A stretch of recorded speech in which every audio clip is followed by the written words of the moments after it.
Keep it alive through these lines I write. I keep it live cause I thrive. I might just blow your mind tonight. I'm so hyped, but it's no hype. From this height, it's direct hits on sight. I'm your type, lend me your ears to show you that there's something in me. I'm not giving up, I'm standing right here, holding these days hostage. And I'll make this my year. We turning fear into love, and the love's in the air. I love doing this cause nothing compares. Nothing can share that same type of feeling when you feeling them flares. They can't catch it, it's havoc. I rip to a tear, switch the scenario. My stereos, I leave them impaired. Variables start to change and they're all in my range. I just gotta grab it, it's all mathematics. Every step is drastic, I make it fantastic. I'm trying to take your breath away. Asthmatic. This is live through the stereo. Go and let it blow, blow through the stereo. I'ma let them know through the stereo. Yo, here we go through the stereo, stereo. This is live through the stereo. Go and let it blow, blow through the stereo. I'ma let them know through the stereo.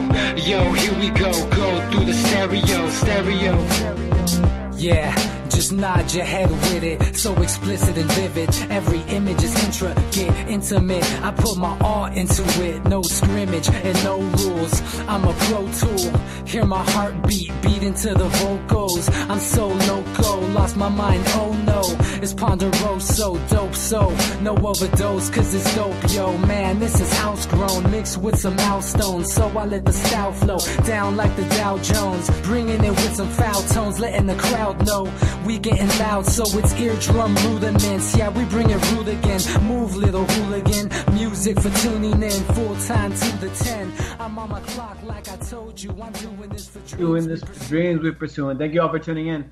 Anti-Media Radio, once again with your host, Nick Bernabe, here on UCY.tv and the antimedia.com/radio.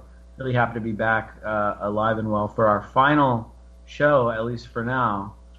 On this Wednesday, June 6, 2018. What a crazy, interesting time to be alive. And hopefully we make this one count. You know, this may be our last show with UCY, although I received some news today that UCY may get rebooted sometime soon. And if not, we are going to continue as some type of podcast beginning next month. So we're not going off air. We're just temporarily going off. And we'll let everybody know what's going on. Just make sure you go and sign up for the newsletter on the website to make sure that you for sure get notified when we send out the podcasts. And I think what we'll probably do is go put them on Patreon first for our kind of hardcore supporters, and then we'll be making them public like shortly after they our Patreon people get to see it exclusively. But we're going to keep going, and I've got an awesome guest in our studio tonight, the amazing Jake Anderson. What's up, dude? Hey, man. I'm glad to be here for the end, the ostensible end. This is not the end, but it is sort of the end of an era. This is the end? Yeah. No, it's not. It's not. Yeah. An end for our stint on UCY Radio, possibly. Again, like I said, it may get rebooted. It's kind of cathartic and nostalgic to feel like something's the end. You know, it's like we'd probably be happier in our daily lives if we legitimately thought that was our last day on Earth. So yeah. True. The good news is that the Anti-Media itself is going to be sticking around. If you want to find when we continue this show, this podcast, or whatever it incarnates as, just go to the website and go to the radio tab, and you'll find it there. And we may replace it with the podcast tab, whatever. You'll still see it. It'll still be there.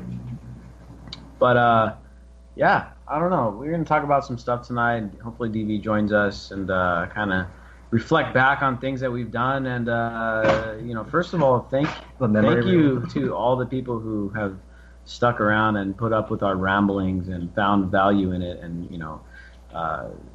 appreciate the stuff that we talk about. I know we talk about a bunch of sometimes weird stuff and crazy things, and I think we've done a really great job on foreign policy on this show, and it's been a recurring theme. I can't even remember one show that we didn't talk about U.S. foreign policy, which, if you look at the mainstream news, is really a place it's coverage that's really lacking, man. The The only time you see foreign policy stuff is when there's like some highly publicized, really stupid thing that goes on where, if you remember during the Obama regime when they bombed that hospital, the Doctors Without Borders hospital in Afghanistan, those are like the few occasions where the U.S. foreign policy is actually being talked about. I mean, if you look at what's going on right now in Yemen, where we're seeing basically a genocide, for lack of a term, what's going on there, U.S.-backed genocide in Yemen being carried out by Saudi Arabia. This is something that we talk about on a regular basis on this show, and something that's never talked about on the mainstream, and it's the single biggest issue for the United States is the fact that we're a fucking empire, right? I mean, we are an empire, and if you base it off the mainstream media, I mean, we're a benevolent, peacekeeping superpower, according to them, when the reality is we got military bases in, like 100 different countries. It's like if Darth Vader thought he was like a social activist or something. Seriously. Yeah, seriously, man. And at least Darth Vader embraces his kind of evil. He redeemed himself. When the moment counted, he overthrew the Emperor. Yeah. That's all I got. Yeah. But if we want to go back to the prequels, no, just kidding. So, I'm really proud of the foreign policy coverage we've done, and probably my proudest point as a human being was the No War with Syria movement, and when I feel like we prevented the Obama regime from going and doing a regime change in Syria, which could have had really nasty consequences, because back then we didn't even know the full extent that Russia was prepared to back up the Syrian government. I mean, the Syria issue is a make or break thing for Russia. I mean, I think at all costs the Russians would defend Syria because it means, keeping their economics, afloat. If Russia loses Syria, their economy is fucking done, because then they lose a bunch of their fossil fuel exports to Europe, and Russia knows that that's a huge, huge part of their economy, and they're not going to let it happen.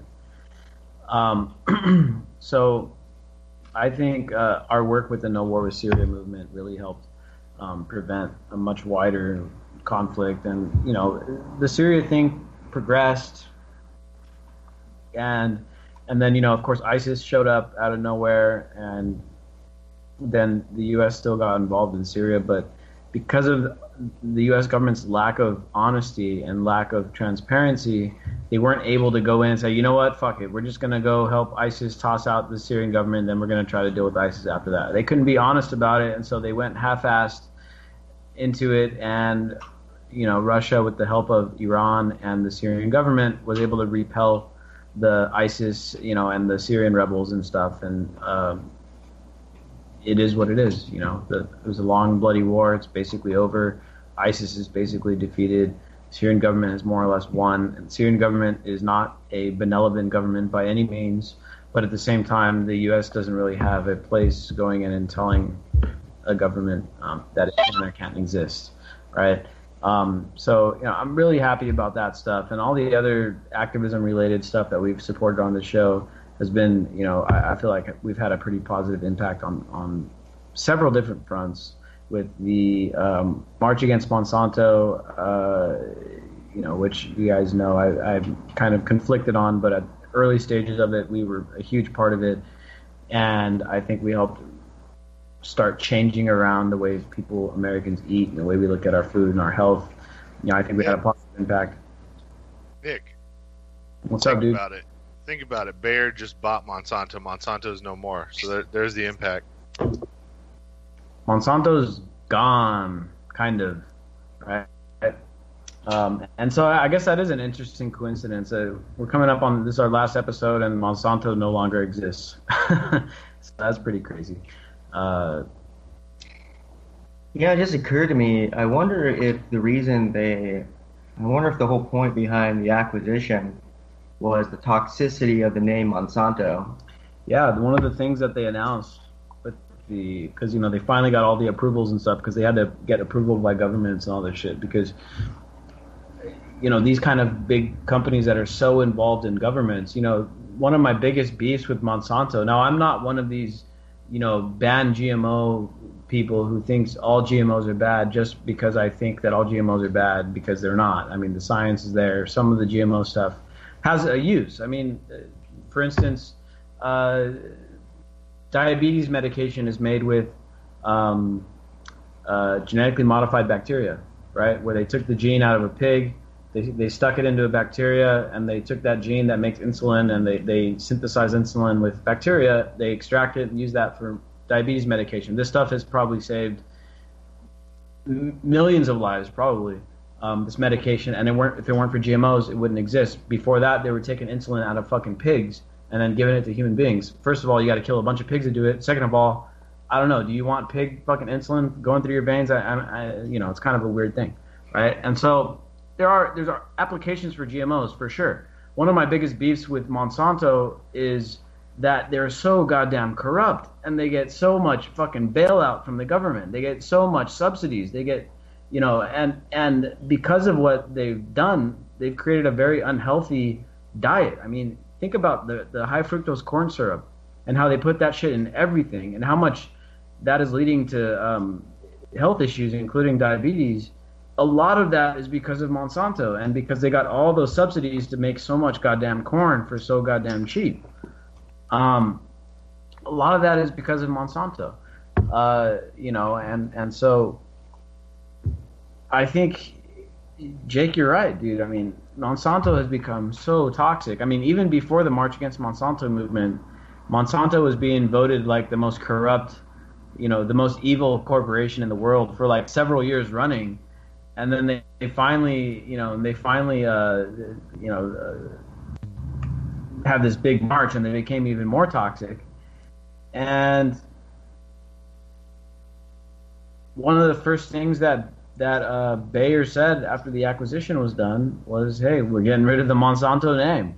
I mean, I'm sure they're keeping the lobbyists and shit, but they're getting rid of the name because the name is so damn toxic.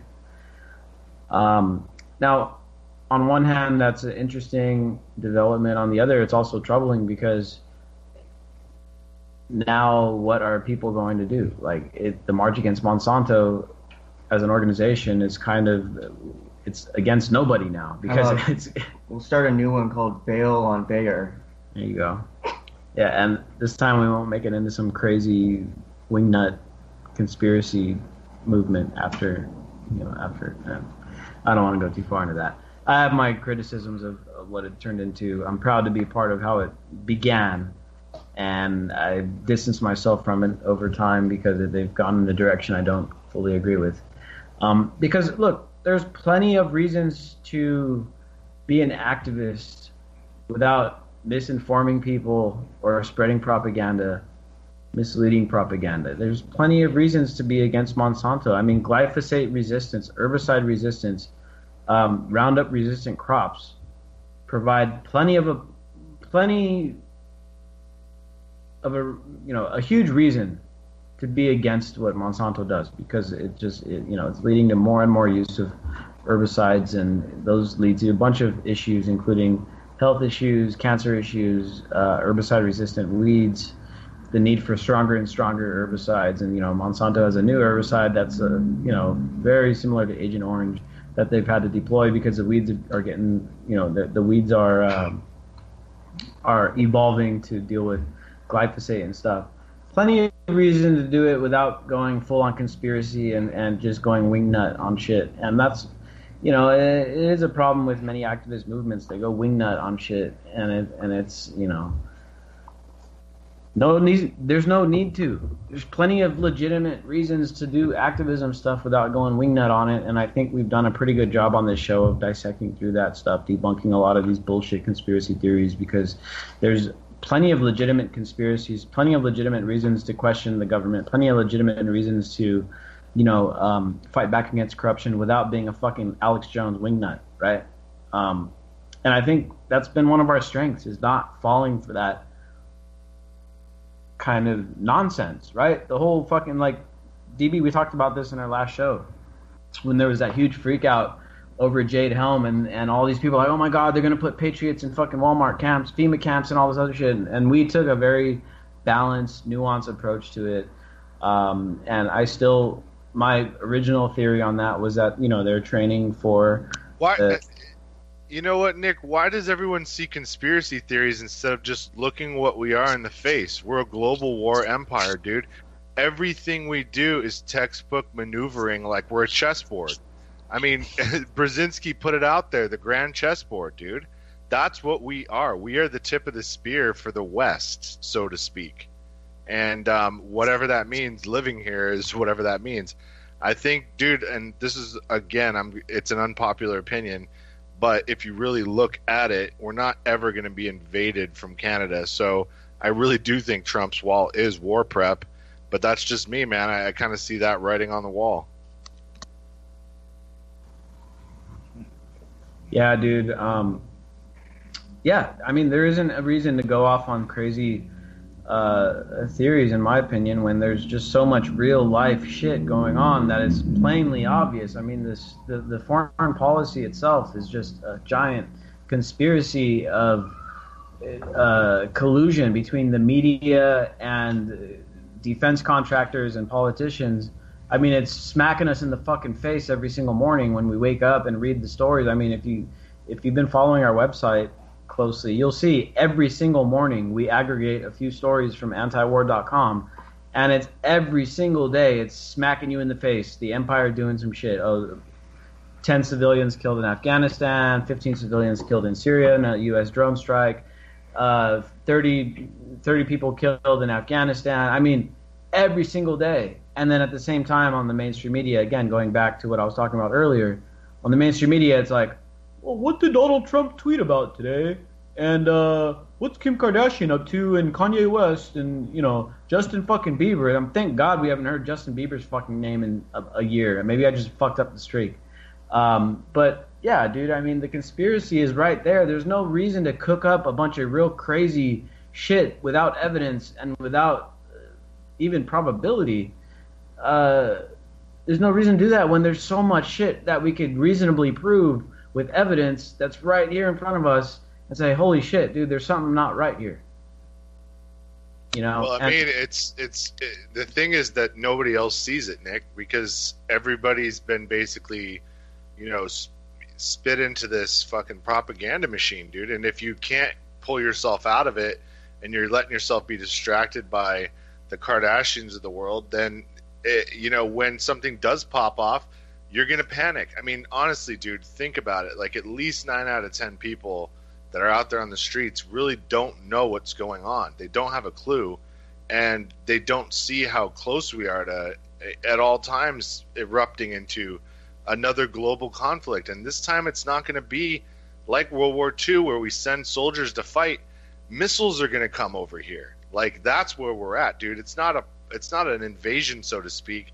It's just how many missiles are going to get lobbed at us and how many can we deflect, dude? I mean, do you really think they've put a lot of money into defense, or have they built underground bases for them? I mean, pretty obvious to me. Yeah, I think me and Jake were actually talking about this last night, about how the U.S. has been, throughout most of these recent wars, foreign wars, the U.S. has fought domestic wars for some time, and the U.S. fought against Mexico, the U.S. fought against England, the U.S. fought against other places here in the Western Hemisphere. Last time I guess the U.S. was invaded was when England came and whooped our ass in the War of 1812, which, funnily enough, Trump brought up during the talks with Justin Trudeau of Canada. He said, "Hey, you guys burned down the White House." I think it was actually England that did it, not Canada, but whatever. I think Canada was kind of part of England at that time anyway, back in those days. But the U.S. in the last, all these fucking wars that we've been in since World War I, right? All these wars that the U.S. has been involved in, none of them have been on the home front. None of them have been on the homeland, right? World War I, World War II, Korea, Vietnam, Iraq, Afghanistan, all that. That shit's been on the other side of the world. It's been an ocean apart. if not more. We haven't felt it here. And again, going back to this theme I've been talking about how Europe may wind up being the voice of reason when it comes to all this tension between East and West going on. Europe is kind of caught in the middle, and it's going to be the fucking cannon fodder if they don't prevent something horrible from happening, right? If Europe doesn't prevent World War III, yeah, they're going to be the fucking cannon fodder, right? So I think they're trying to like prevent any huge things from popping off. But because we've been separated by these oceans, and because of technology at the time of past wars, you know, Vietnam wasn't able to fire missiles at the United States. Korea wasn't able to fire missiles at the United States. Nazis weren't able to fire missiles at the United States. During World War I, the people that were involved couldn't fire missiles at the United States. But now that's a possibility. I mean, if we got into a shooting war with China or Russia, I mean, we are going to get nuked. Like, there's no other way to put it. Like, some of the missiles will get through, and the nukes will land on big cities, and a lot of fucking people are going to die, and America is finally going to get a taste of what we've been given to everybody else around the world. And the worst part is, and this is saying it completely from an unemotional thing, is that we're going to respond with such overwhelming firepower we'll dust the rest of the freaking Northern Hemisphere. Yeah, dude. Yeah, it'd be ugly. It'd be really ugly. Now, I'm honestly pretty hopeful that World War III, as the one that we're worried about, I'm pretty hopeful that it's not going to happen. It's not going to pop off for like 60 more years, Nick. We've got to completely run out of oil. Yeah, and just because I feel like the whole world will more or less, like, it would become uninhabitable. You know, and these guys aren't going to do that until they got their outer space colonies set up and all that kind of shit. Which at that point, why even do it? You know, I'm pretty hopeful that we're going to come along and technology is going to be good enough that we're going to use it to decompose these fucking empires once and for all, finally, and get rid of them. I'm pretty hopeful for that. Now, I think we're going to keep on dealing with these proxy wars for the time being, maybe for like one more generation before these young guys come up and say, you know what, we're fucking done with this shit. This is ridiculous. Maybe by the time our there's a kid out there that has a Tesla coil in their garage they're working on, dude, and they're gonna unleash 0-point energy, and we're gonna be good. There's all kinds of possibilities for what's going to happen in the near future. I mean, we've talked about this before, but I think the next big war, I mean, it'll be part of the military-industrial complex. It already is. But, I mean, artificial intelligence, I mean, Google was, at least recently, they were leading the charge with providing AI drones for the military. Now, according to Nick, he told me that I guess so many employees for Google protested it that they basically have said they're going to stop. But it's not really going to stop. They're just going to switch it over. And realistically, all 5 of the big tech companies are slowly being conscripted into, you know, some of these, war efforts or propaganda efforts. I mean, Amazon is working with the CIA on cloud storage. You know, I think AI is going to be the next front, is the point I was getting to. And, you know, realistically, I mean, we've talked about this a lot, but AI is such a precarious technology that there's really just no way to know what's going to happen with it. I mean, Zoltan Istvan, what was he? He ran for. Well, he ran for California governor as a libertarian. Yeah, he ran as, but before that, he was running as he was the first transhumanist. That's right. Yeah. And he was saying that, I mean, he's written extensively about it, and he thinks that basically the first country to reach the singularity will be the next superpower, because they'll define all the subsequent singularities. And by singularity, we just mean next major disruptive technology, which is most likely going to be AI. But, I mean, there's no way the next world war will be fought with AI, like, for sure, primarily. Yeah, and they're battle testing that stuff right now. You know, they're battle testing the AI drones. They're battle testing the algorithms that are going to be used and stuff. And it's they're probably going to attach AI to these missiles to help them, to help them kind of navigate through our defense systems and all that kind of stuff. One of the things they're using AI for is so that they can completely let in case or shield these autonomous drones from EMPs. So, I mean, they're up there. They can't fall out of the sky from the stuff that shut off. I forget the name of the battleship that the Russian MiG flew over and shut off its electronics. You can't do that to these autonomous drones. They're completely shielded because they're on autopilot. Yeah, because you're not trying to communicate with them from the ground. They're just running on their own, and it just opens up a whole new battlefront, right? And I'm sure you guys have seen these. What's that company? Boston Dynamics, right? Boston Dynamics is that company that builds the robots and shit. Yeah, they're leading. Yeah, they're one of the leading. Like robots. I've been watching them develop these robots, bro, and Jesus, man, like they're getting like. I saw one that's like doing backflips and it opens doors and it's one only, of them was like making pancakes and shit. Yeah, and if the DoD isn't already sticking rifles in the hands of these robots, I'd be fucking surprised. Like I'm pretty sure, like if they're showing us videos on YouTube of, oh, look at Boston Dynamics' new robot that can like open doors and climb stairs and shit, I'd be very fucking surprised if the DoD wasn't already putting rifles in their hands and having them do fire practice. Dude, the military, we've talked about this before, the military is at least 30 to 50 years ahead of the private sector. Yeah. And a lot of these robots are being battle tested right now in Israel, being used against Palestine. And, very quietly, you don't really see much video of it. And I think it's being done very covertly. But they're testing some of these robots, like those little tiny tanks, those little autonomous like tanks with machine guns on them and stuff. And we're talking like the size of like lawnmowers and shit like that. They're already testing those out in Israel, dude. And so the next war is not going to be conventional by any means. I mean, I think the only thing conventional about it would be that a lot of people would be dying, but it's going to be fought in a much different way than any war that we've ever seen before. Well, another thing to consider, I mean, Marshall McLuhan said that World War III was already in progress and that World War III was an information war in which there'd be no differentiation between civilian and military participants. If you look at what's going on around the world in terms of information wars, which I hate to use that phrase, Infowars. But I mean, if you look at what's going on, you could make the argument that we are already in a kind of World War III. It's just a different kind of warfare. It's a war of the mind. And again, these are fucking phrases that Alex Jones has kind of trademarked for a show, but that element of it might be right.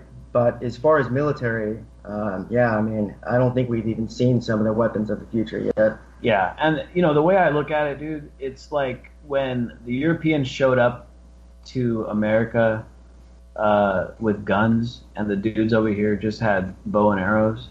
That's kind of like what we're dealing with right now on the with what the U.S. and I think probably the Russia-China alliance is close behind on us, if not somewhere near us. And I'm sure in some aspects they're actually ahead of us on certain things. I mean, think about the human resources that China has, bro. I mean, they got 1.5 billion people to choose from. With they probably got 10 Einsteins right now working on their military stuff. I'm sure. We're talking about us fighting proxy wars in third world countries where it's like those dudes are still using bow and arrows and we got machine guns, basically. And that's kind of like what it's going to be like when we deploy AI, autonomous drones and that kind of stuff against people who are still fighting with AK-47s and, still using cell phones and walkie-talkies. And Nick, I was looking into that robot thing with the rifles, and they're showing how many they could package into one of these Globemaster planes. They can drop 500 robotic troops. They fold up into a box. And then they just wake up and pick up their rifle And then, of course, because they're robots, they can carry, like, I don't know, thousands of freaking rounds. Damn, dude. Yeah, bro. One plane can drop off 500 dudes. That can just wreck a whole army. Yep. Seriously. And these guys are, like, probably bulletproof. You can't really kill them without using super high-tech stuff. And, again, we're talking... Now, if what I'm thinking is correct, we're not going to see this giant war between superpowers. We're just going to see a continuation of these proxy wars where whatever the technology is at the time. Now think of it right now, it's oil, right? Like, because the main resource right now is oil, because that's what pushes all the technology, all the commerce, all the travel, all the vehicles rely on fossil fuels. So like that's the main resource right now. But in the future, it may be like, rare earth minerals, lithium, and of course, look at it. Afghanistan, bro. Why has Afghanistan been a place where these guys have been fighting proxy wars since the fucking Soviet Union was over there fucking around in the 70s? Well, I mean, obviously the opium is one thing, and the opium has been a tool of empire for a long time. The British used it against China. The U.S. is now using it against its own fucking people with the opiate crisis. But Afghanistan also has the huge resource of lithium, dude, like trillions of dollars supposedly of lithium. And that is, anyone that knows a little bit about technology knows that most of these batteries right now, the high quality batteries are being made out of lithium. And, we're seeing as electric cars start replacing gas cars, well, oil isn't going to be the resource they're going for. It's going to be lithium. And Afghanistan is one of the places that's known to have a huge fucking resource of lithium. So it makes sense that is where the next big proxy war is going to be. And if you look at geographically, Afghanistan is right up there close to China, dude. So, China and the U.S. are going to be fighting in Afghanistan, I bet you, sometime relatively soon. And in fact, Russia has recently been accused of supporting the Taliban. I don't know if that's true. If it is, it's a very ironic twist because, if you think back, the U.S. helped create the Taliban to fuck up the Russians, and now the Russians are selling arms to the Taliban to fuck us up, so that's a pretty ironic twist. But yeah, dude, I mean, these are the battlefields of the future, dude. It's just going to be about the resources that are needed for the technology of the time. I think the next big thing will probably be rare earth minerals, and which are needed to drive all of our smartphones, computers, what are they called? Semiconductors and all that stuff. You need rare earth minerals, and you need lithium to make the batteries. Lithium is also good for mental illness, particularly bipolar disorder. So interesting. Well, it's the only psychoactive drug. Not GMO lithium though. It's got to be non-GMO. It's the only psych med that comes straight from the innards of a star explosion, and crazy from the Earth, not man-made at all. That and whippets. Yeah. All right. Let's move on from the foreign policy stuff because, for our longtime listeners, you guys already fucking know all this stuff, dude. We're just kind of going back over it real quick. You guys fucking know this shit. You guys are well informed. I'm sure you guys got into the crypto markets a year and a half ago when we started talking about it. I'm sure that you guys stocked up on precious metals when we were talking about that. Still a good idea to keep that as an insurance policy. The top story in the anti-media is about how the U.S. is being accused by human rights organizations of committing war crimes in Syria.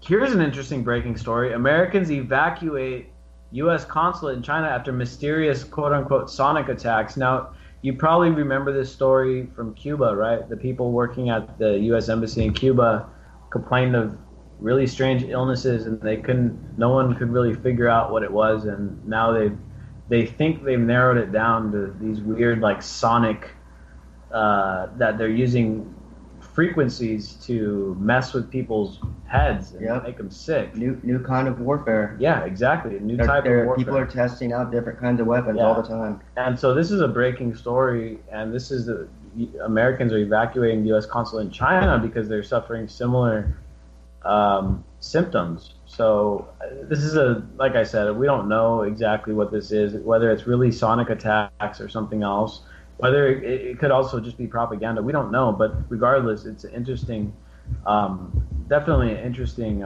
story that we're gonna have to keep an eye on over the coming months to see, see what comes of it. What do we want to go into next, guys? I mean, this is our last show, bro. What do we want to go into? We should, I don't know. We should talk about. Have you guys heard about this this armored personnel carrier that was going down the streets in Richmond, Virginia? Oh yeah, dude. So this is the rollout, dude. I'm telling you. It's an important day today as they're going to start doing little testing in the cracks here and there and see how people react, see how the cops react, because I truly think that reset we've been talking about is pretty much on the doorstep because we're just so broke. And we actually unincorporated ourselves very recently. I'm trying to figure out how to find that paperwork because I only see it float around here and there. But the U.S. was incorporated until very recently. Apparently that corporation went broke, and now the Federal Reserve is going to get reorganized. And I mean, we went over it the other show, dude, how, don't be surprised if the dollar bill's buying power gets cut in half overnight. So have gold and have crypto and have food and have water, because we're going to be in for a ride, man. I mean, the military's getting ready to contain certain cities, and I think I live in one, and I think I think we all live in one. I think all of us live in a city that's going to get contained, so we got to get prepared. Yeah, dude. Worst case scenario stuff, bro. Yeah, I saw that dude. I mean, I don't know. I saw the pictures of him, and he was throwing up the West Side the West Side thing. So the story goes that some soldier dude was high on drugs and hijacked the fucking personnel carrier. You know what it reminded me? Well, here's a few interesting things. It also, so that happened yesterday, right? And it coincided with the anniversary of the Killdozer guy. You hear about the Killdozer, dude? Nah. DB, have you heard of Killdozer? No. So there was this guy who was getting, it was just like some small town, and the local government was screwing him, and they were going to block they were like trying to develop property right next to his. And the development was going to block his driveway or whatever. And so this dude said, fuck it. And he had a bulldozer and he armored plated it. And he went on a fucking rampage and fucked up a bunch of shit with his armored plated bulldozer tank, right? Basically. Now this happened some years ago, and it was actually, yesterday I saw a lot of buzz about it on social media. Mainly because they're actually making a documentary about this guy now. And the documentary is going to be coming out pretty soon. And so there was a lot of people talking about it, but it was interesting. I thought that it coincided with this dude hijacking this personnel carrier. And so keep in mind that like the local cops are just not equipped to deal with actual. I mean, the local cops have their own tanks and shit. They got their MRAPs and all that. But when it comes, like, they use MRAPs to go fucking bust up down some dude's door that's suicidal, or go fucking knock down someone's wall that's, taking his wife hostage or some shit. When it comes down to someone else actually having military equipment or training, we all know, we've seen what the cops do when someone actually has training and a rifle, or has access to military equipment. The cops fucking run like bitches, and they fucking hide around the corner and drive a fucking robot in there and detonate a pound of C4 on a guy. Right, like they did in Dallas, or in the case of the Orlando nightclub shooting, they sat around for 30 minutes while the dude was fucking executing people outside, trying to figure out how they're going to go in against the dude that actually had a rifle, knew what he was doing. Another thing, when it's a fucking high school kid out there shooting a gun, doesn't know what the fuck he's doing, yeah, they go in there and blast him, and yeah, that's that. But when people are actually trained, these cops have no fucking clue how to deal with it, and they're scared as shit.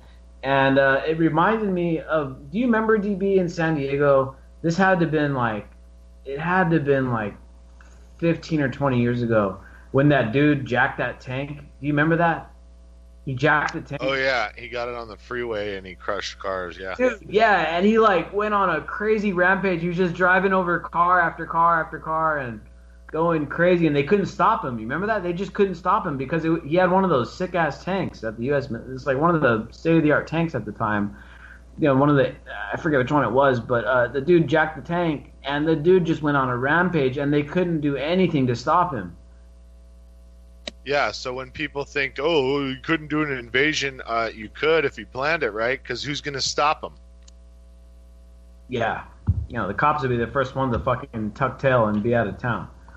Get their families out and, you know, leave everyone else behind. I mean, we've seen it happen, during Hurricane Katrina, right? The cops bailed out on everybody, and then they just left, fuck it, leave them to fend for themselves, right? And that's why you had a bunch of rampage. Then the National Guard went in and got all crazy. Yeah. Yep. So yeah, that was a pretty interesting story yesterday, and but I think it ended. I only saw one video that was like a bystander video, but I think they ended up apprehending the dude, right? And I saw an interesting detail on a local news story. The dude was apparently a cryptocurrency developer before he joined the army. Did you see that? I was like, what the fuck? A little too convenient. Yeah. That was an interesting story, especially that it coincided with the Killdozer dude. Chelsea Manning was suicidal a few nights ago, and you know that's. I feel so bad for Chelsea Manning, dude. Chelsea Manning, you know, she was in the military. She done more for freedom than probably any other motherfucker inside the military right now, dude. You know what I'm saying? Like, she exposed a bunch of horrible shit and helped us crack through and see what was going on with the war on terror. Now, did it actually stop the war on terror? No. I mean, Americans don't give a shit about the war on terror because it's Muslim people getting killed that are brown-skinned and not white folks that are American. And so they don't give a shit. You know?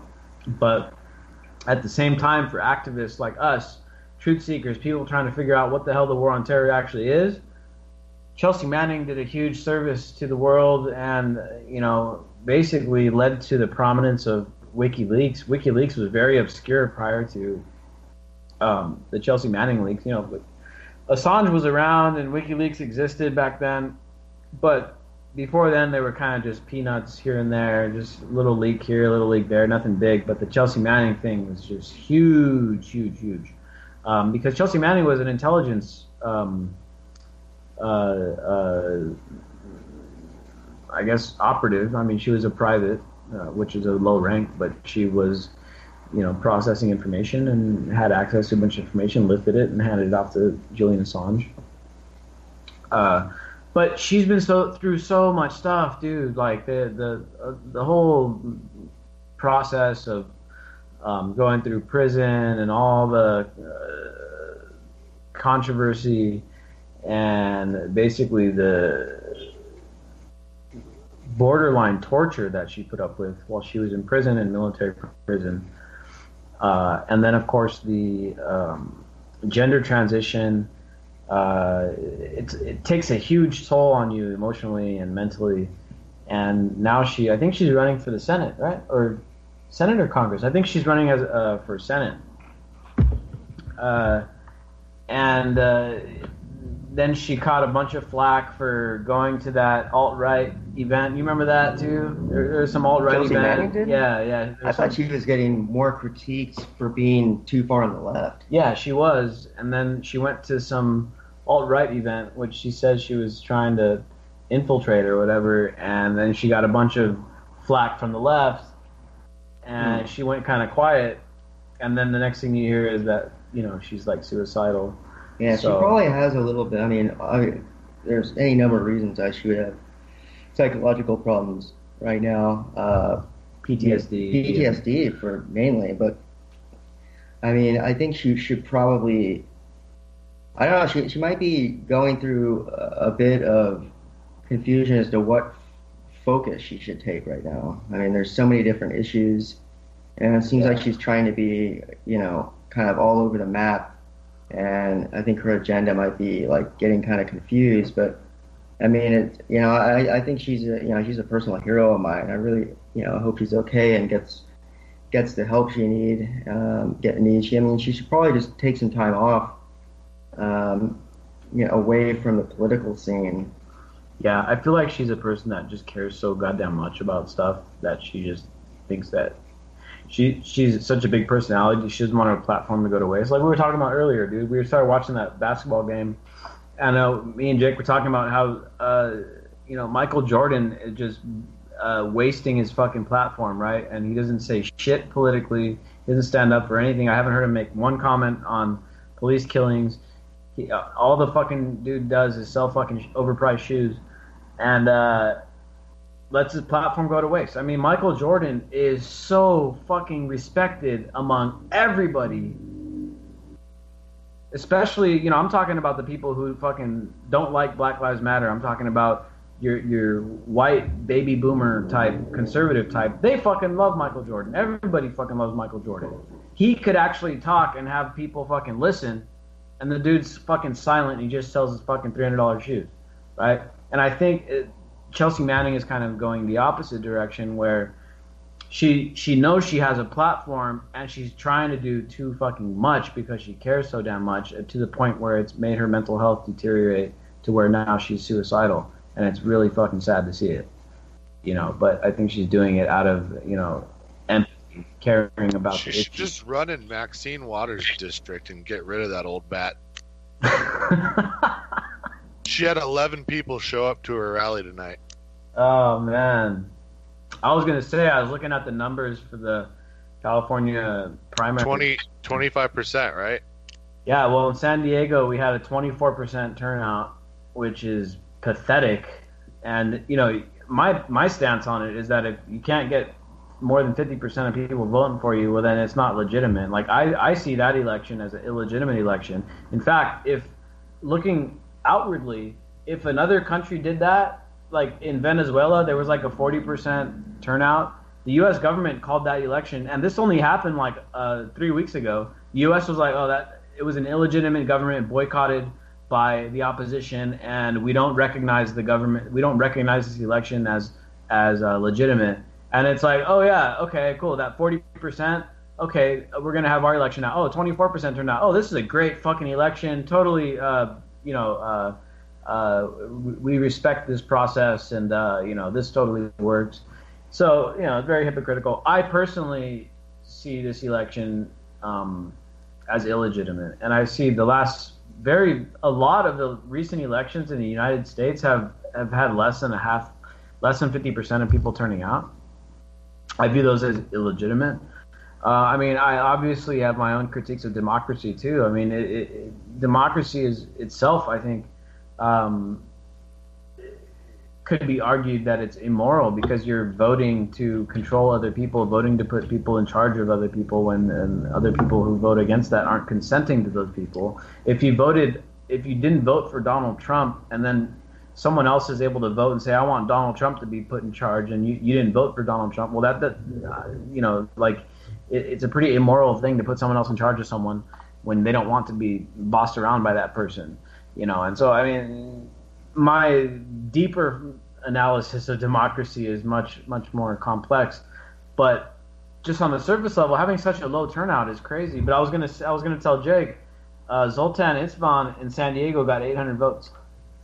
800, yeah. Nice. He was That's running, like his extended family. Yeah, he was running as a libertarian for California. Now I don't know how many he got all over California. He might have done a lot better in the Bay Area. I'm not sure. Yeah. But in San Diego, he got 800 votes, which is actually pretty good. I mean, 800 votes in San Diego, that's with only 24% turning out. Shit, bro. Like he got a good number. That's like 10%. Yeah, dude. So. So a bunch of elections. I've got some friends who are still very involved in political activism, campaigning, canvassing, going door to door, knocking, and saying, God bless their soul. They're like the Jehovah's Witnesses of the fucking political movements, bro. They're like knocking on your fucking door, like, can we talk to you about the good word of Mitt Romney or whoever the fuck they're campaigning for at this point? I mean, most of my friends that are political activists are like very progressive, and I think most of these guys have very good intentions, and they're the type that supported Bernie and stuff, and I think they're well-intentioned people. Although I disagree with much of their politics, and I disagree with the tactics of democracy and representative democracy and all that stuff. I think is very, very, very flawed fundamentally. But, you know, we had all those elections yesterday, and I didn't see too much of, like, any, like, really big upsetting news. I think everything was kind of in line with expectations. There wasn't any really big upsetting, you know, upsets or any big giant news that should make too many waves. I was surprised. I woke up this morning checking the news, and it was just like there was nothing much about the elections worth noting. I saw a few people on my feed today blaming, you know, if you didn't vote, you basically voted for the fucking, you know, for the other guy because my guy fucking didn't win.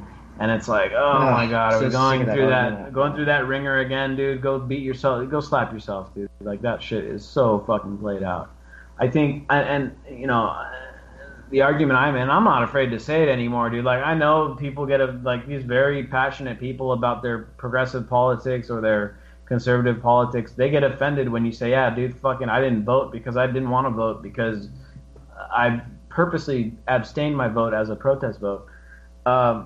They get upset by that, but you know what, dude? In every thread that I saw, I fucking left my comments, dude. You know what? I didn't vote purposely because fuck these guys, fuck both parties, fuck everybody running, and I don't give my consent to any of these motherfuckers. And yeah, dude, people get upset by it, but god damn it, it's the truth. It's my truth. I don't believe that we should be voting for motherfuckers to be put in charge of other people especially when half of the other people vote against that guy, vote for the other guy. You know, and I don't think that Donald Trump should be in charge of the people who voted for Hillary Clinton. I just think that is wrong. And at the same time, if the people who voted for Hillary Clinton, if she would have won, I don't think it's right that Hillary Clinton could boss around the people that voted for Donald Trump. I think that is completely wrong. I mean, yeah, I mean, it's hard to imagine. At this point, I mean, I don't know how to imagine a society governed at a more grassroots level, but I think that's something we should be aiming for, which is we were talking earlier about how to, you know, that we should be living in smaller communities, and you know, your mental health would probably even be better if we weren't in these mega cities. Yeah, and you know, I know it sounds kind of utopian, but what I said earlier was, you know, what if the Democrats had their own town and the Republicans had their town? And they both got to run their towns exactly how the fuck they wanted to. And the transhumanists had their town. Yeah, and the transhumanists and the libertarians, the anarchists, they had their town. Now, look, I think I'm one of those people who I know what's wrong, but I don't know really how to fix it. I'm not sure anyone really knows how to fix it, and that's why I've been such an advocate of experimenting in governments, and that's why I'm a big advocate in, you know, micro communities, seasteading, startup societies and stuff like that, trying to, you know, smart cities, you know, trying to experiment in it, because the human organization as a whole, I mean, I include every country in this, including the communist countries, including the socialist countries, China, North Korea, all these motherfuckers call themselves republics. They all think they're republics. And most of them are flawed republics. Most of them are not actual republics. But, you know, actual republics only last a short time before greed takes over and power takes over, and then they get distorted into oligarchies, which is basically every country in the world right now. I don't care if you call yourself a socialist democracy. I don't care if you call yourself a communist republic. I don't care if you just call yourself a capitalist republic like the United States. All you motherfuckers are oligarchies. Now, I know that's what is wrong. I know that isn't right. I don't know how to fix it, because I don't think anyone really knows how to fix it. I don't think I don't think there is one solution that we're going to say, oh yeah, you know what? The answer to all humanity's problems, it's finally been discovered. here's how the fuck to do it. I honestly don't think that's going to happen because I think people are just there's so many different types of people with so many different types of ideas and so many different types of personalities that we're going to have like just a bunch of an open template for people to create their own ways of doing things. I think is maybe more likely. Now it's so hard. It's so hard to imagine it because we're so deeply entrenched in this right now, especially this two-party political system. You know, this kind of republic in name. We've been entrenched in this shit for fucking 2,000 plus years. And everybody that's been born for the last 2,000 years in quote-unquote Western civilization isn't been taught that this is the way to do things, bro. Like, we're talking about thousands of years of indoctrination in the principles of republicanism. We think of ourselves as not being a republic because we're not under the control of the monarchy. But realistically, the old monarchy has kind of metamorphosized into corporatocracy itself. So it's just a different kind of monarchy. We claim that it's not ruled by the elite, but isn't that, I mean, would anyone really argue that this country isn't controlled by a select elite? And it's certainly not a republic, you know? Yeah. And I mean, we're even going down this dynastic kind of path where you're trying to pass on from Clinton to Clinton and Bush to Bush. You know what I'm saying? I mean, God, we had H.W. Bush, and then we had George W. Bush, and then Jeb even fucking ran in the last election. Jeb. Good old Jeb. Honestly, I think Jeb is the dumbest of the group and maybe the most benevolent. I mean, shit. You know, but a weak kind of character like that ends up being a puppet. You know, I think Trump is less of a puppet than Jeb Bush would have been, just because he's got that huge ego and that big character. But those weak guys like Jeb and like guys like Mitt Romney and maybe even kind of like Hillary Clinton, I don't see her as being a really strong character and a huge ego. She's kind of just an insider, kind of deal maker type. Would have been more of a puppet than Trump. But yeah, dude. I mean, I think we've been so submerged in these ideas for so damn long, and now, of course, in the U.S., you got this public indoctrination system for your K through 12. What is that? 12 years of education. That really submerges you in these enshrines the ideas of republicanism and Republican democracy.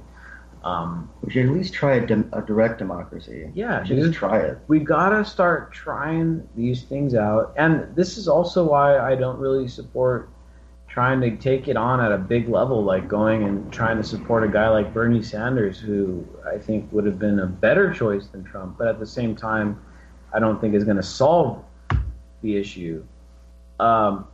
Because I don't think we should try to take radical ideas on at a huge, massive level. I think we should try them out on a small level, dude. Like, we need to experiment and document and fucking live stream our experiments for the world to see them. And when we start having experiments that show good results, then we can start saying, you know what? We just created this community that lives in fucking harmony, produces it for itself, it governs itself peacefully, it doesn't use coercion to get its citizens to fucking do things. Let's try to do this in a bigger city now. Let's start it off with a small community with a few hundred people, and it worked. Let's try it on a city with 1 million people. Let's see what happens. I don't think we should go say, hey, fuck it. Let's just try this shit on a country with 300 million people and see what happens.